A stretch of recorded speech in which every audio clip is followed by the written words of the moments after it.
रासोपाको पहिलो ऐतिहासिक महाधिवेशनको तयारी कस्तो छ त? असार 7 देखि 9 सम्म चितवनमा हुने खाका सरसर्ती हेरौं।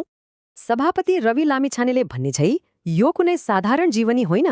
रासोपा त सिधै इतिहास लेख्ने तयारीमा पो छ।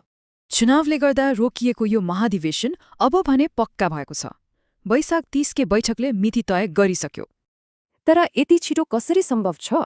मुख्य जादु भनेकै यो फास्ट ट्र्याक अर्थात् 30% को अचम्मको रणनीति हो।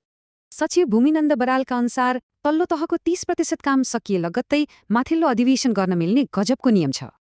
जेठ महिनाभरि त झन् वडादेखि पालिका तहसम्मै एकदमै आक्रामक र तीव्र 2 चरणको कार्यतालिका लागू हुँदैछ है।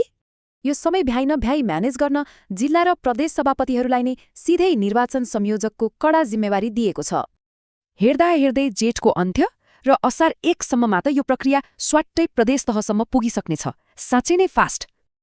अहिलेलाई निर्वाचन क्षेत्रको काम थाती राखेर बाँकी 6वटै साङ्गठनिक तहको काममा पार्टी पुरै फोकस भएको छ। अब कुरा गरौं प्रतिनिधि छनौटको।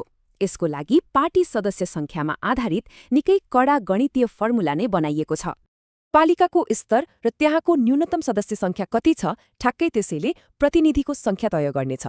पूर्ण समितिले पुरै टिम पठाउँछन् भने तदर्थ समितिले पदाधिकारी मात्र। यहाँनिर स्पष्ट भिन्नता राखिएको छ।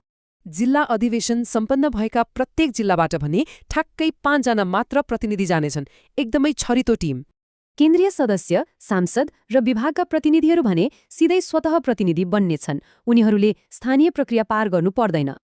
अचम्मको कुरा के छ भने रासोपाको स्थानीय जनप्रतिनिधि नभएकाले यो महाधिवेशनमा स्थानीय सरकारको उपस्थिति बिल्कुलै शून्य हुनेछ। यी सबै कडा फिल्टर पार गरेर आउने झण्डै 3000 भन्दा बढी प्रतिनिधिको विशाल मेला लाग्दैछ। नयाँ नेतृत्वको बाटो खुलाउन विधान संशोधनको काम पनि यस्तै रकेट स्पिडमै अघि बढिरहेको छ।